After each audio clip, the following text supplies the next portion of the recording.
Hello and welcome to the India Hangouts. 45 ministers in 7 ministries as compared to 17 earlier. Will this new cabinet of Narendra Modi deliver to the agenda that they have promised for this country and bring in all the change that they have said that they will? My co-anchor Ayaz Memon is with me. Dr. Arvind Virmani joins me from Delhi, and also Rajeev, Mantri, venture capitalist and columnist. Before I come to both of you gentlemen, Ayaz, how do we look at the challenges that have been laid out and the likelihood of it being delivered? You're going first things first. I think the belief or the promise that it would be a far more compact cabinet has been kind of delivered. It's been fulfilled. Somewhat. There are some anomalies. There are some kind of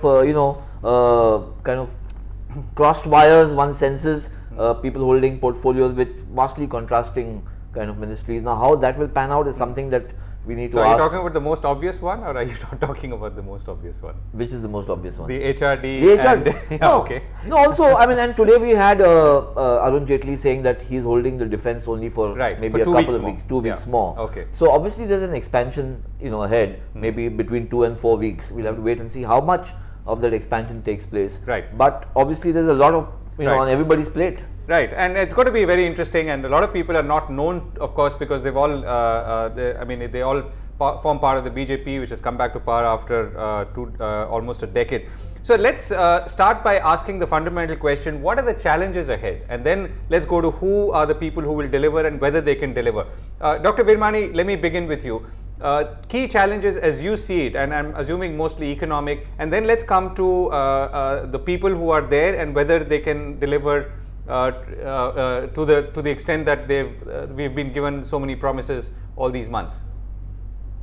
Yeah, so the key challenges are clear from the items which figured in the elections, which is why the Congress government, the UPA government lost so badly, which are the precipitate fall in the growth rate of the economy, and the fact that inflation has remained so high for so long.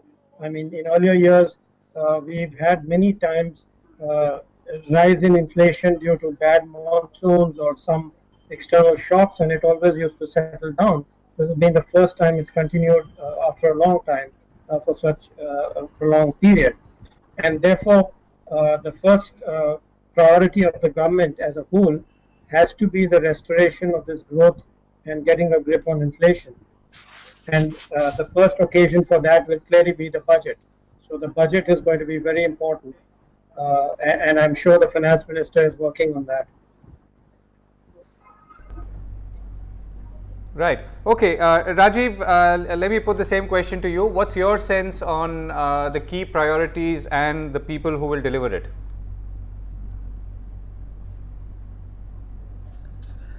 No, I agree with Dr. Virmani. So checking inflation will be priority number one.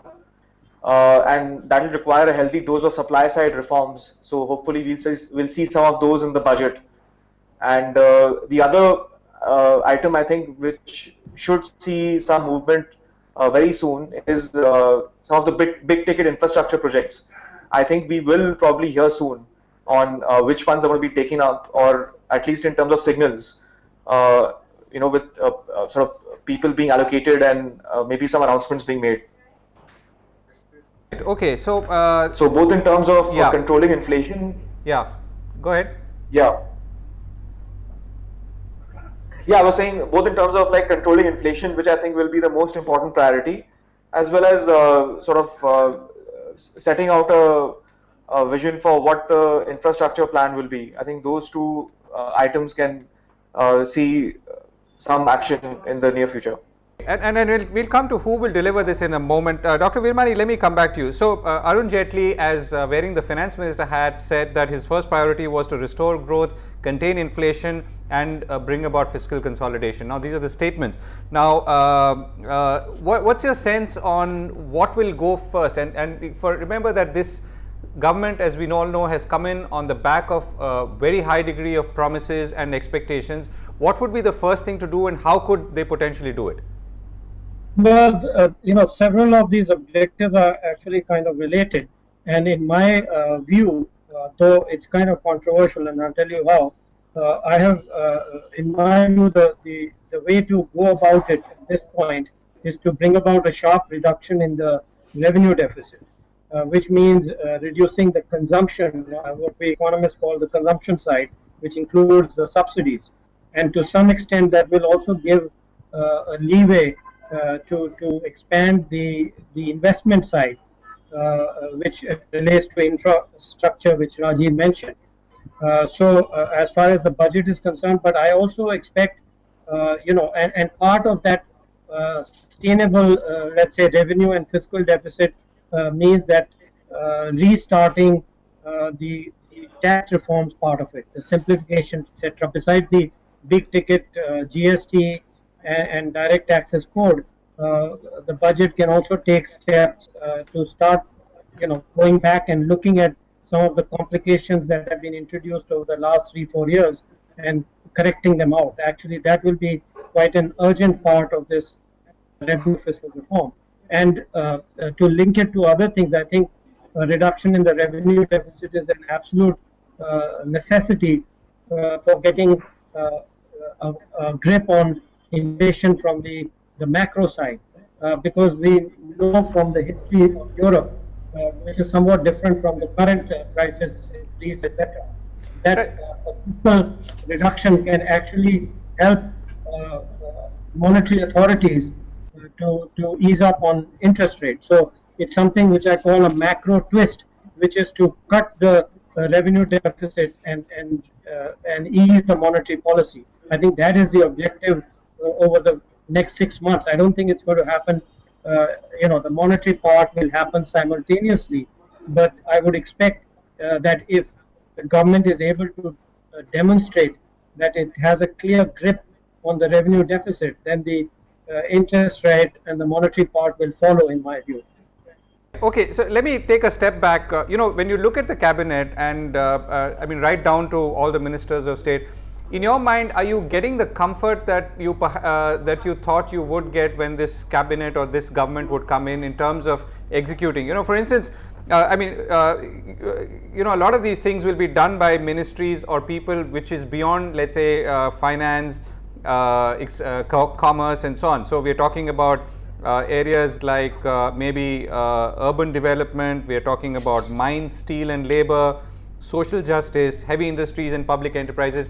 Now, all these gentlemen, the people who are running some of these ministries obviously don't come with the experience, which is fine in itself. But do you get the comfort that they will be able to wrap their arms around it and be able to deliver what is being asked for? Is that for me? Yeah, to start with. Okay. Yeah. So the thing is that what I was looking for, I'm actually in that sense a pessimist. I look for the negatives, and actually there are only one or two people who I don't want to name, who I would be very uncomfortable with. So I don't see too many people who can cause damage. That's the first point in response to that. Second, when Mr. Modi's experience of management and administration of infrastructure, it seems to me that the overall direction and the monitoring, etc., is going to be very closely done by him personally. So, in some sense, what we need is people who will, who will listen to good advice and make sure it's carried out. And as far as the people are concerned, I think they are capable of doing that. I don't see many, at least as far as I know, who are kind of incompetent in that sense.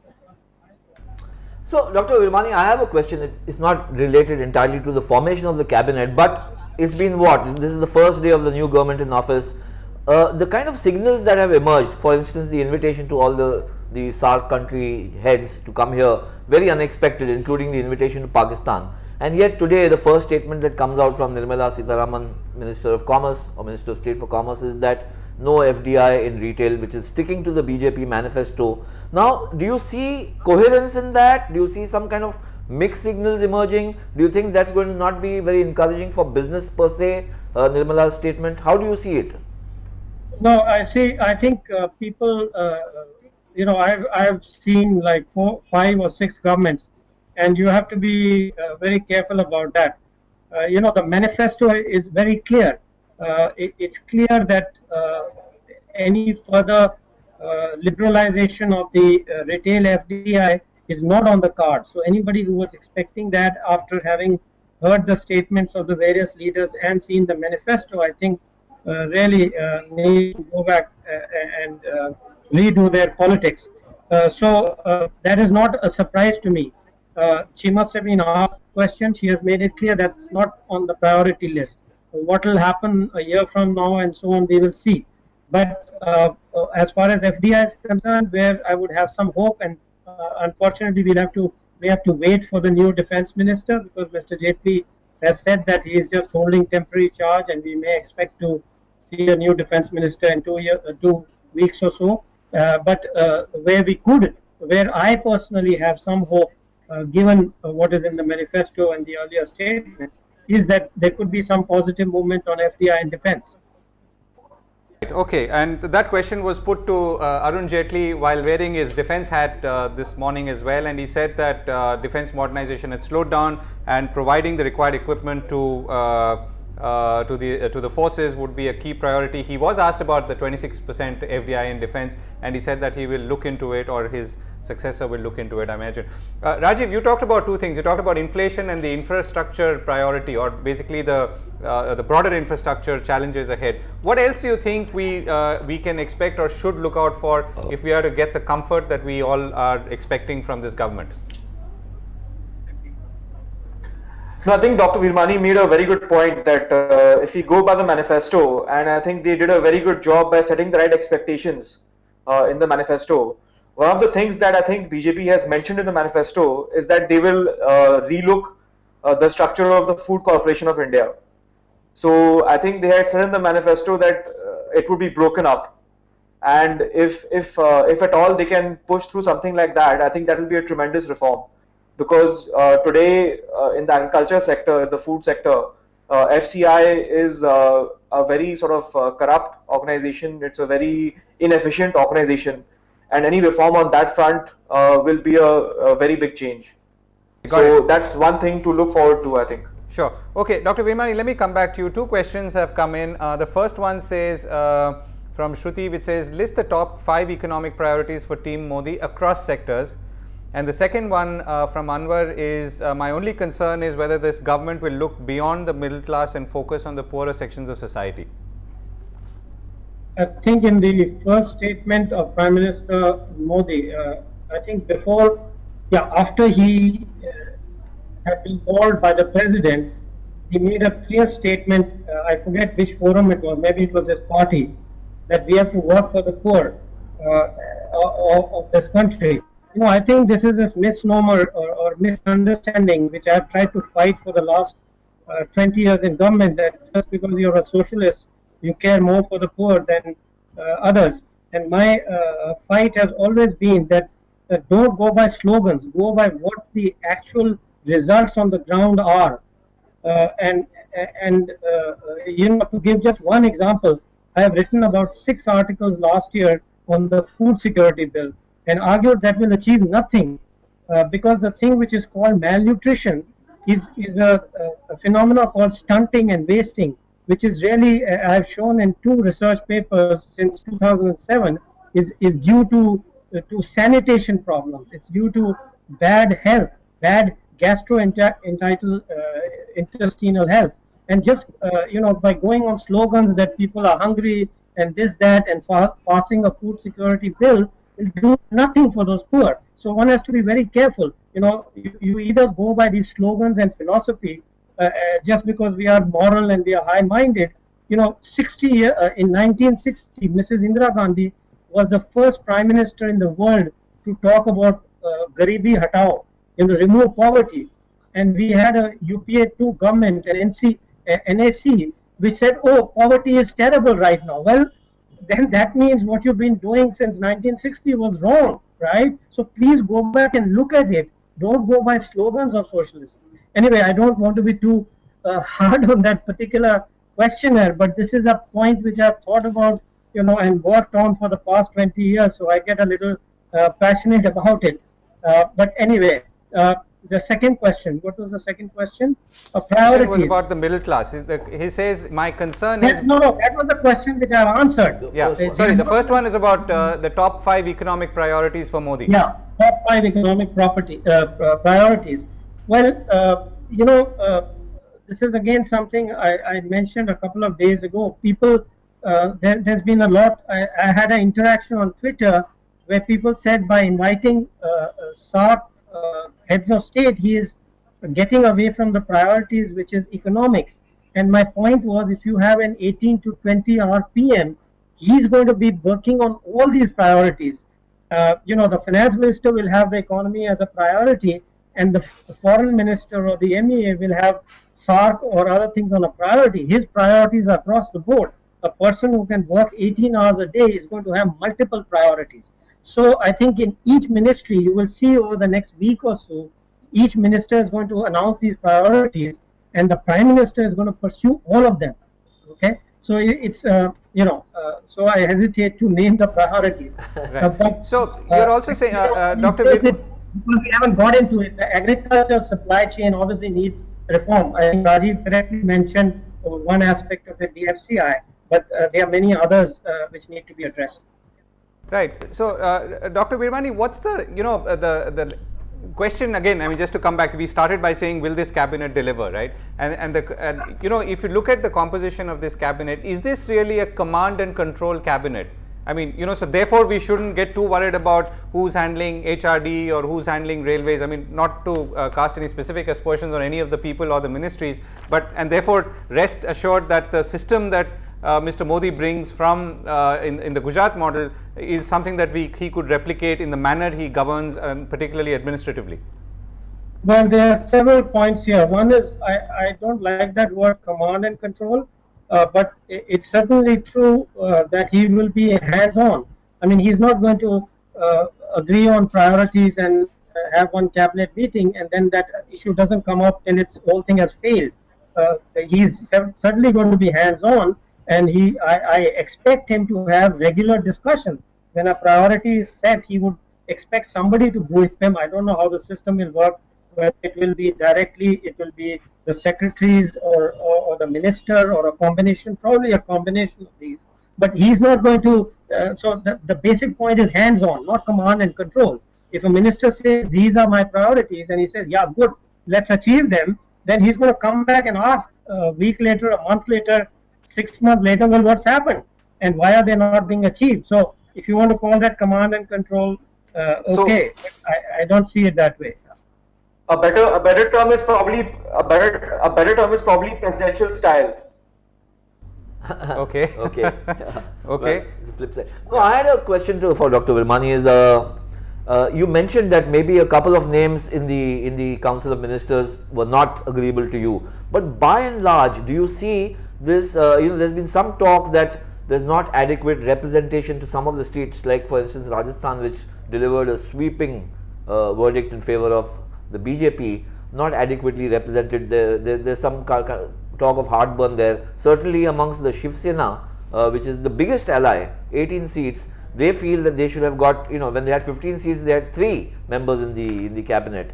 But with the BJP with 282 seats, they can afford to do as they please, but they might be running a little foul of their allies. Yeah, that's a very good question. Talking as a non-politician and as a professional, I'm very happy at that.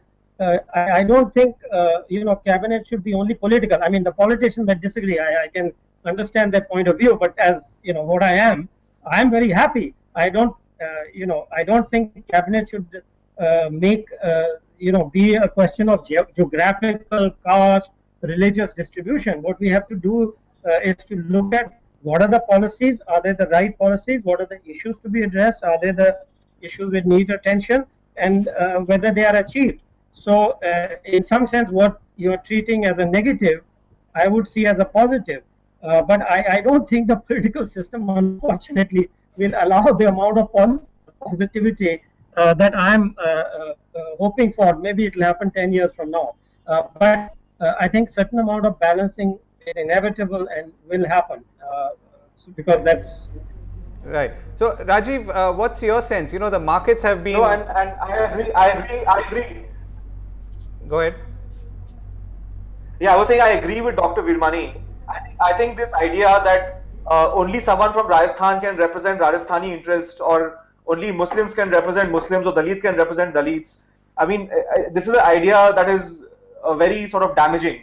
And I'm glad that we have a politician, we have a leadership that is looking beyond these identity schisms and is trying to craft a pan-Indian narrative where Indians govern Indians.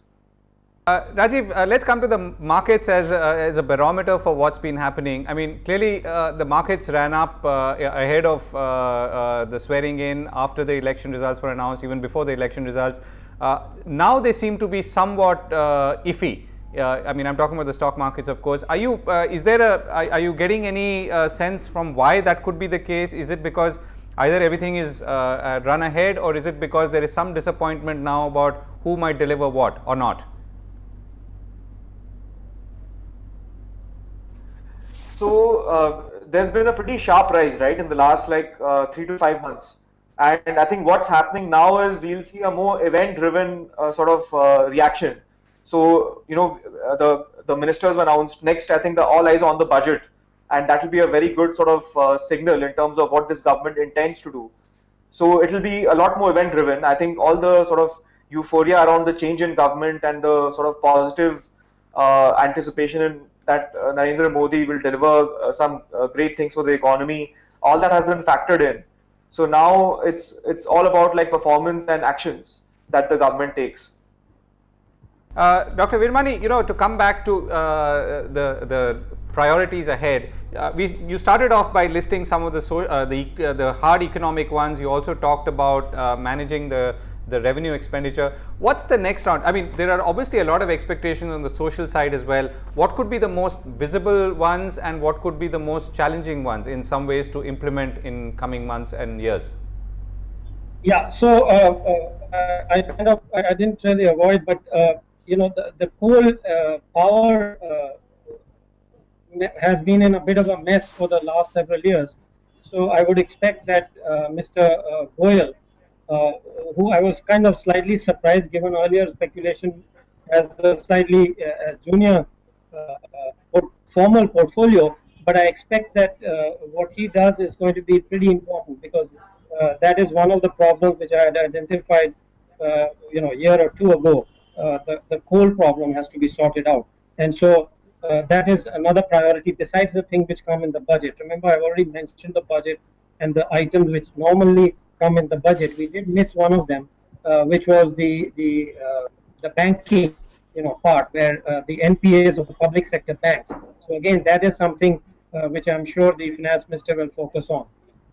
In the infrastructure, I was asked, which again we have not answered. Maybe Rajeev will supplement. But the most urgent one was power and coal. But I'm sure, given the objectives which have been outlined for railways, for ports, I'm sure each of those ministers, there's lots to do. As I've said many times, there's intense corruption in most of these organizations, and really one has to make a start by starting to put in better administrators, better administrative measures, and I would expect that over the next 6 months they will do that in all these areas actually. Right. In ports, in railways, and so on. You remember the railway scam where one of the minister had to resign, etc. These things are well known, and I would expect that the regulatory concerned ministers, under the guidance of the Prime Minister, are going to start acting on those. Right. So, Dr. Virmani, just to come back to the other more fundamental question about the merger of ministries, right? We started by saying that we are now looking at 7 ministries, 17, we had 7 ministries as opposed to 17 earlier, and that's obviously reflects some amount of consolidation. Now, is this consolidation well positioned to actually deliver? And from your experience in government as chief economic advisor, dealing with some parts of government, is this going to be a challenge? Well, no, I think I see these as very pragmatic. Again, consistent with what one knows about the Prime Minister, or one has read about, let's say not knows, but they are very pragmatic, because in the recent past there have been big conflicts between the coal ministry and the power ministry. So very pragmatically, rather than due to some theoretical twining, it's been decided to put them under the same minister, so he can quickly and expeditiously sort out these problems. Because the way our system works, and that relates to your question, is that in the normal in our interdepartmental system, it's usually goes up the department. So the departments have to argue their case and have it resolved at a higher level. Now, what this does, just keeping with that example, is the higher level will be the minister. They don't have to go to the committee of secretaries. They don't have to go to the cabinet to resolve conflicts. I would think that Mr. Modi will expect that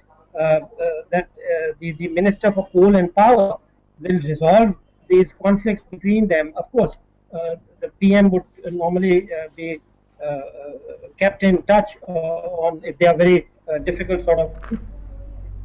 Okay. So, Dr. Virmani, I mean, look, the honeymoon period never lasts forever, and where the media is concerned, media is more mercurial than most partners in honeymoons would realize.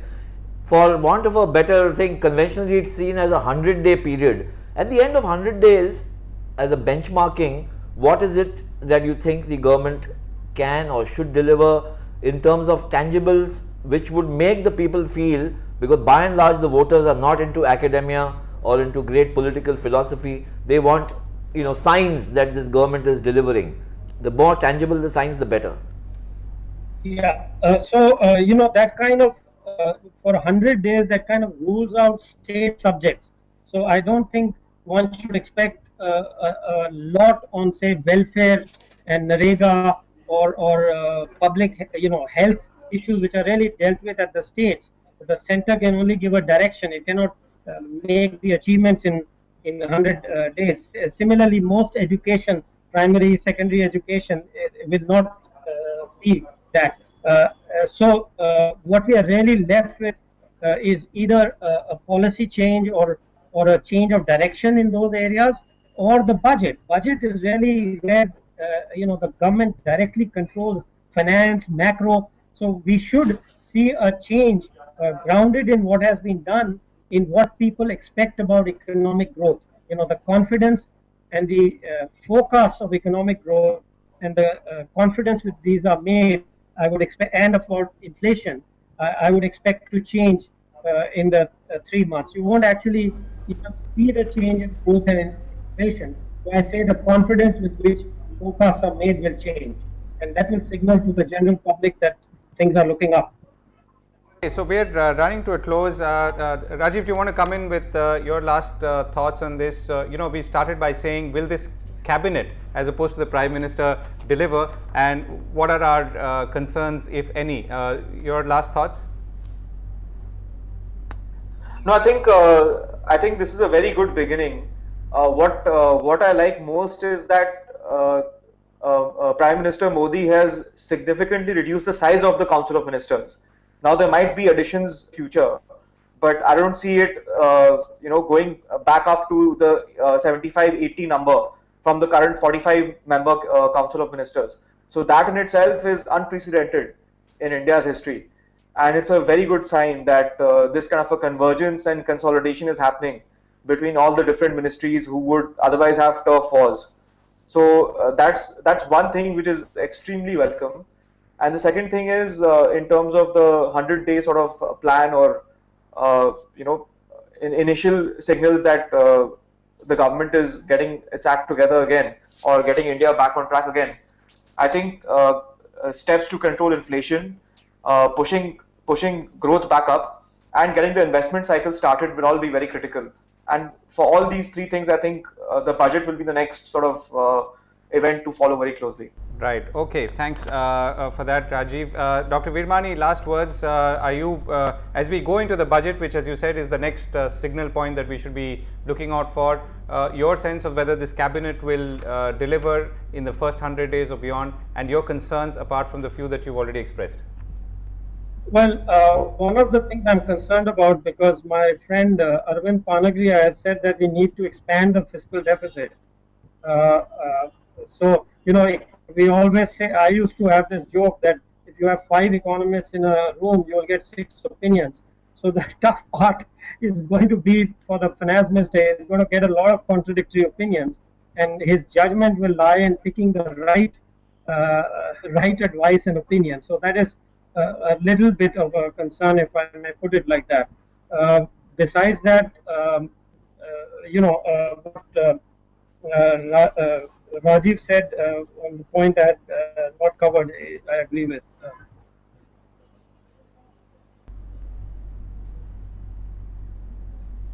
Right. Okay. Thank you very much, gentlemen. I think we lost your last word there, but that's fine. We've got a sense of what you've laid out ahead and what we should be looking out for in the next 100 days and beyond. Last word, Ayaz. Maybe that's why we've had a downsized Council of Ministers. As he mentioned, Dr. Virmani, that if there are 5 people, there might be 6 opinions. Yeah. If you've got 75 people, you might have 150 opinions. Yeah. Right now, it And seems like there might be only about 70 or 80. And the most important thing being you'll at least cut down the turf wars. Absolutely. And I think, Govind, what's happened is, I think he's scored a lot of brownie points already. You know, the handshake to SARC members, Nawaz Sharif coming here is not just a photo op. I think it sends a confidence measure across both countries. And now, after day one, the kind of things that the ministers have been saying, apart from the complaint that they have to work 16, 18 hours. So the brownie points have been won, but brownie points don't win you necessarily a mandate after 5 years. So obviously the work begins now. Yeah, and a foreign policy success is good, but we're obviously looking for the strong, solid economic moves, Correct. Which this country has been waiting for. On that note, we end this edition of India Hangout. We're going to be back very shortly. Thank you all for joining us.